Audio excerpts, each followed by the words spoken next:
칼리오페 공화국은 계엄령이 선포된 위기의 시기를 맞이하고 있었다. 거리에는 군인들이 배치되고 언론은 통제되었으며 국민들은 숨죽이며 하루하루를 견뎌내고 있었다. 이런 혼란스러운 시기, 대통령 레온 하크의 옆에는 한때 화류계에서 이름을 날렸던 여인 세라 노엘이 있었다. 세라 노엘은 어린 시절 가난 속에서 자랐다. 그녀의 미모와 재능은 남다른 것이었지만 삶은 그녀에게 가혹했다. 생계를 위해 선택한 길이 화류계였고 그곳에서 그녀는 독보적인 존재가 되었다. 정치인, 재벌가, 군 관계자들 사이에서 그녀의 이름은 은밀하게 회자되었고 결국 그녀는 당시 유력 정치인이었던 레온 하크를 만나 그의 곁에 서게 되었다. 그러나 세라 노엘은 단순한 퍼스트레이디가 아니었다. 그녀는 레온 하크를 대통령으로 만들기 위해 온갖 불법과 음모를 서슴지 않았다. 선거 조작을 감행하고 정적을 협박과 뇌물로 제거했으며 방산 비리에 개입해 군 고위층을 포섭했다. 그녀는 막대한 정치 자금을 은닉하며 세금을 포탈하고 자신의 세력을 구축하기 위해 불법 인사 청탁까지 감행했다. 그녀의 손길이 닿지 않은 곳이 없었다. 결국 그녀의 계획은 성공했고 레온 하크는 대통령 자리에 올랐다. 퍼스트레이디가 된 세라 노엘은 더욱 대담해졌다. 그녀는 경호처를 마음대로 부려먹었으며 심지어 경호실장과 은밀한 관계를 맺었다. 호화로운 파티를 열며 국고를 유용해 사치스러운 생활을 이어갔다. 대통령 궁의 비밀 방에서는 경호원들과의 은밀한 술자리가 밤마다 벌어졌다. 그녀는 스스로를 국가의 실질적 지도자로 여겼고 심지어 내각회의에도 개입하며 자신이 직접 권력을 행사하는 듯 행동했다. 그녀는 자신의 사람들을 요직에 앉혔다. 자신에게 충성하는 관료들에게 특혜를 주고 반대하는 자들은 가차없이 제거했다.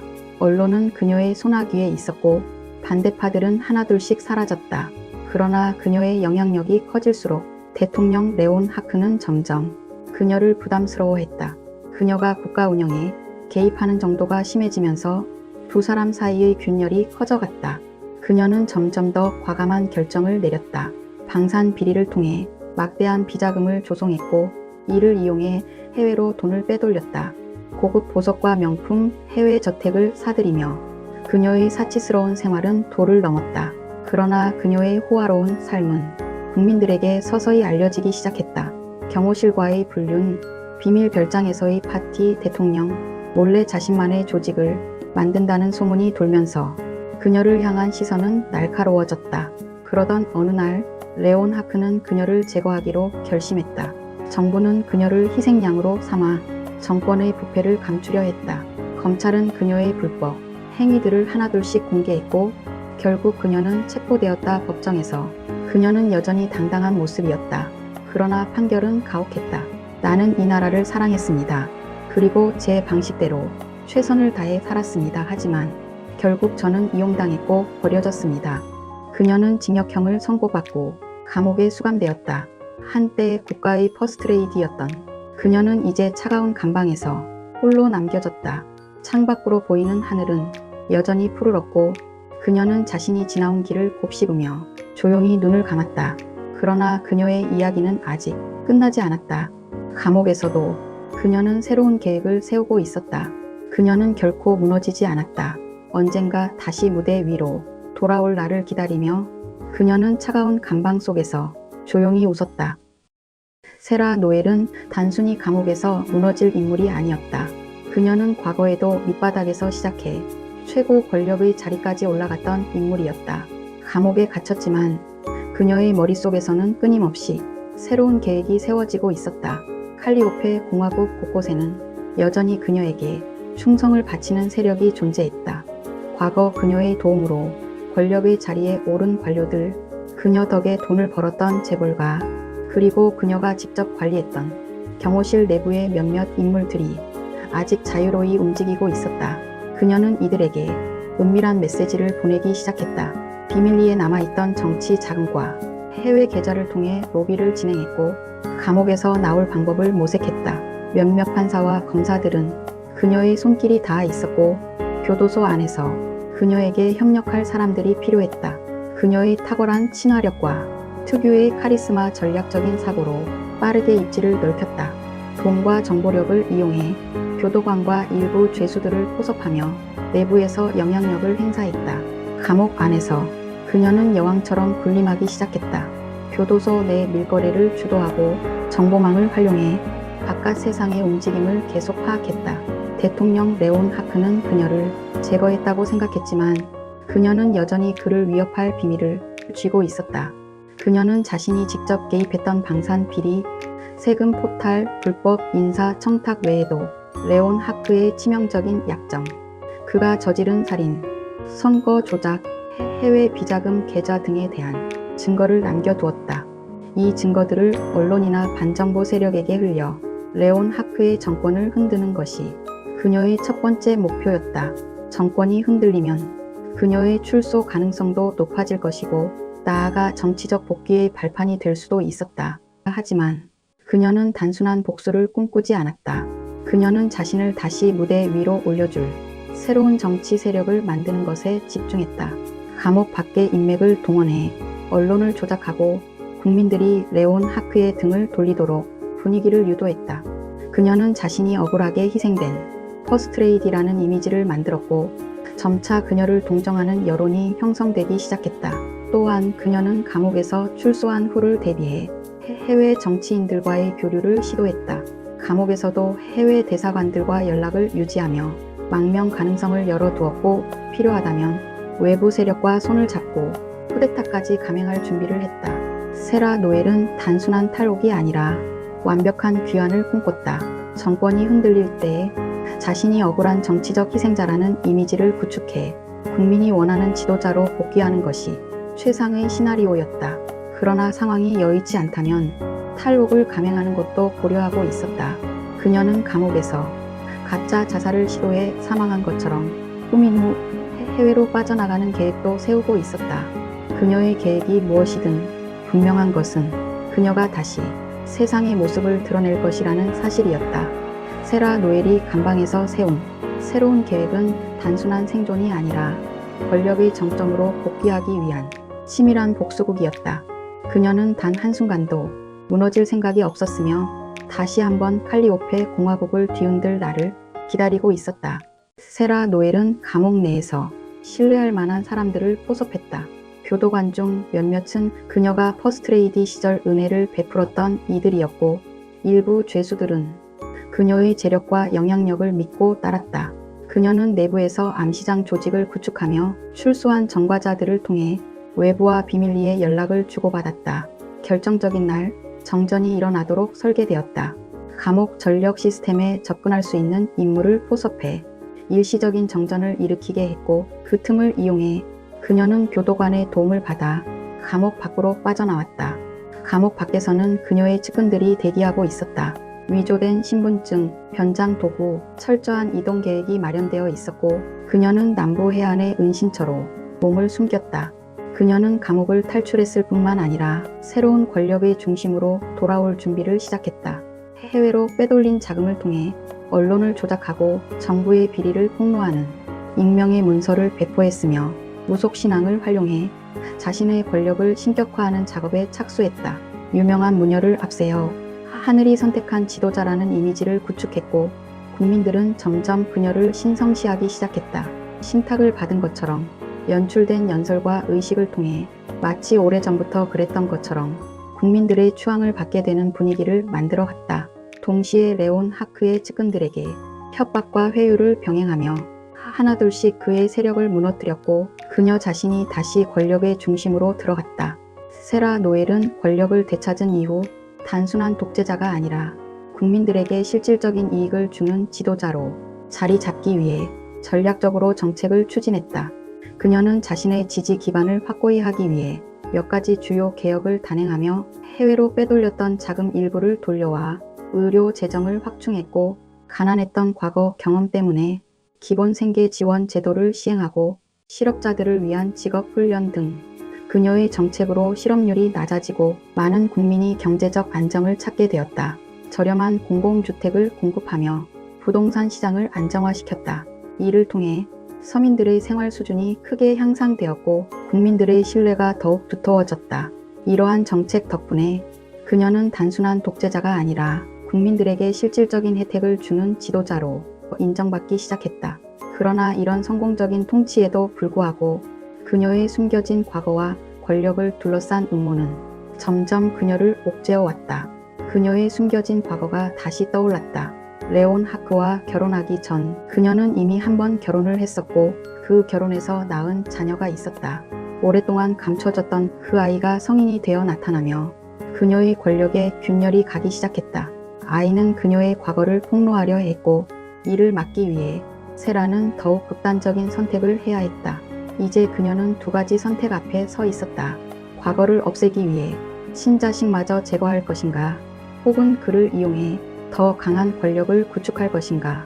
하지만 점점 그녀를 둘러싼 음모가 조여오며 그녀의 통치는 예상치 못한 방향으로 흘러가기 시작했다. 세라 노엘은 권력을 되찾았지만 그녀의 마음 깊은 곳에서는 불안이 싹트기 시작했다. 그녀가 감춰왔던 가장 치명적인 비밀, 그녀의 딸 이사벨이 다시 그녀 앞에 나타난 것이다. 어느 날 밤, 그녀는 은밀한 경고를 받았다. 그 아이가 당신을 무너뜨릴 것입니다. 이사벨은 그녀의 존재를 드러내며 대중 앞에 섰다. 그녀는 눈부신 금발과 고고한 자태를 지닌 세라와 닮은 얼굴을 하고 있었다. 이사벨은 기자들 앞에서 차분한 목소리로 말했다. 저는 세라 노엘의 딸 이사벨입니다. 그리고 저는 이 나라의 국민들에게 진실을 말해야 합니다. 순간 모든 것이 멈춘 듯 했다. 세라 노엘의 과거가 드러나는 순간이었다. 이사벨은 자신이 버려진 이야기, 어머니에게서 외면받았던 세월을 담담하게 이야기했다. 그녀는 한때 아무것도 가진 것이 없었다. 거리에서 고아원에서 이름도 모르는 누군가의 자비에 기대어 자라야 했다. 세라는 차가운 시선으로 그녀를 바라보았다. 그리고 과거의 기억들이 파도처럼 밀려왔다. 어린 시절의 이사벨을 마지막으로 보았던 순간 울면서 그녀의 손을 잡았던 작은 손. 그러나 그녀는 권력을 위해, 자신의 야망을 위해 그 손을 뿌리쳤었다. 세라는 자신을 정당화하려 했다. 넌 이해하지 못할 거야. 내가 왜 그랬는지. 그러나 이사벨의 눈은 흔들리지 않았다. 그럼 지금은요? 지금도 날 없앨 겁니까? 그녀는 잠시 침묵했다. 그리고 떨리는 손으로 차가운 유리잔을 쥐었다. 이사벨을 없애는 것이 가장 안전한 방법이었다. 하지만 그녀는 그럴 수 없었다. 이사벨은 그녀의 핏줄이었다. 그녀가 버린 과거의 한 조각이었지만 이제는 그녀를 마주하고 있었다. 그녀의 존재를 부정하는 것은 곧 자신의 과오를 다시 반복하는 것이었다. 그러나 이미 그녀를 향한 배신과 증오는 깊이 뿌리내리고 있었다. 국민들은 혼란스러워했고 그녀의 적들은 이사벨을 새로운 희망으로 삼으려 했다. 사람들은 이제 세라 노엘이 아닌 그녀가 버린 아이를 주목하기 시작했다. 그녀는 선택해야 했다. 이사벨을 받아들이고 과거를 바로잡을 것인가, 아니면 권력을 위해 또다시 잔혹한 결정을 내릴 것인가. 그날 밤 세라는 깊은 고민 끝에 이사벨을 불렀다. 둘만이 있는 공간에서 그녀는 처음으로 어머니가 아닌 한 사람으로서 이사벨을 바라보았다. 널 위해 준비한 게 있다. 세라는 서랍에서 작은 상자를 꺼냈다. 그 안에는 낡은 은목걸이가 있었다. 그녀가 이사벨을 처음 안았을 때 아이의 목에 걸어줬던 것. 이사벨은 목걸이를 보며 울컥했다. 그리고 묻듯이 그녀를 바라보았다. 세라는 차분히 말했다. 네가 원하는 게 뭐든 그 길을 선택해. 하지만 하나만 기억해줘. 나는 한 번도 널 잊은 적이 없어. 이사벨의 눈가에 눈물이 고였다. 그녀는 어머니를 증오하면서도 한편으로는 어머니를 원망하지 않을 이유를 찾고 싶었을지도 모른다. 그러나 이제 모든 것이 변할 것이었다. 그녀의 손에 쥐어진 것은 권력의 열쇠인가, 아니면 뒤늦은 모성인가.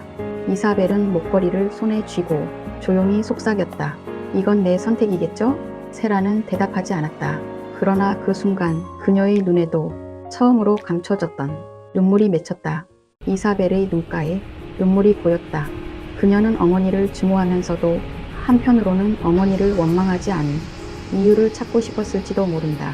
그러나 이제 모든 것이 변할 것이었다.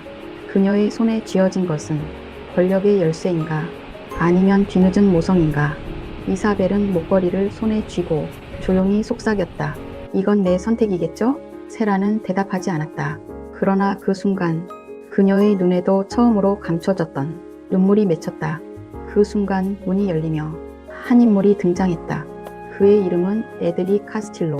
냉혹한 전략가이자 세라의 가장 위험한 조력자였다. 그는 그녀를 극단으로 몰아가는 인물이었다. 세라, 감상에 젖을 때가 아닙니다. 이사벨이 우리 편이 아니라면 그녀는 적이 될 것입니다. 그의 말은 칼날처럼 차가웠다. 이사벨은 두 사람을 번갈아 보았다. 그녀는 목걸이를 쥐고 한 걸음 물러섰다. 세라는 에드릭을 노려보았다. 넌 내 방식을 이해하지 못해. 이사벨은 나의 일부야. 그러나 에드릭은 단순한 조력자가 아니었다. 그의 진짜 목표는 이사벨이었다. 그녀를 새로운 시대의 상징으로 만들고 세라 노예를 과거로 밀어내는 것. 에드릭은 조용히 속삭였다. 세라, 당신의 시대는 끝났습니다.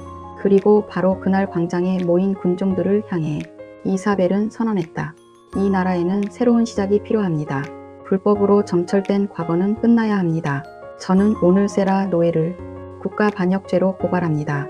광장은 술렁였고 군중들은 함성을 질렀다. 세라의 얼굴이 순간 창백해졌다. 그녀는 모든 것을 손에 넣었지만 결국 자신의 피로 인해 무너지고 있었다. 체포된 세라는 법정에 섰다. 그녀가 만들어낸 체제, 그녀가 쌓아 올린 권력이 이제는 그녀를 단죄하는 무대가 되었다. 그녀는 마지막 순간까지도 결코 눈을 감지 않았다. 단 하나, 이사벨이 목에 건 목걸이를 보며 조용히 속삭였을 뿐. 그건 내 것이었다. 이제 내 것이다. 감옥에서 마지막 밤, 세라는 어두운 벽을 바라보며 나지막이 중얼거렸다. 권력은 바람과 같구나. 손에 쥐려 하면 사라지는 허망한 것이었어. 이사벨이 그녀를 찾아왔다. 세라는 눈물을 삼키며 딸을 바라보았다. 네가 옳았다. 이사벨, 권력은 영원하지 않아. 난 너무 늦게 깨달았구나. 너는 나처럼 되지 마라. 그 어떤 것도 너의 인간성을 빼앗게 두지 마라. 이사벨은 애써 감정을 억누르며 말했다. 이건 어머니를 위한 게 아니라 이 나라를 위한 선택이에요. 세라는 미소를 지었다. 그것만으로도 충분하다. 그녀의 마지막 모습은 초연했다. 권력을 위해 모든 것을 버렸던 여인. 그러나 마지막 순간에서야 그것이 얼마나 허망한 것인지를 깨닫게 된 세라 노엘. 그리고 이사벨은 그녀의 어머니가 남긴 목걸이를 손에 쥐며 그 의미를 다시 새겼다. 과거의 속박이 아닌 새로운 미래를 향한 상징으로.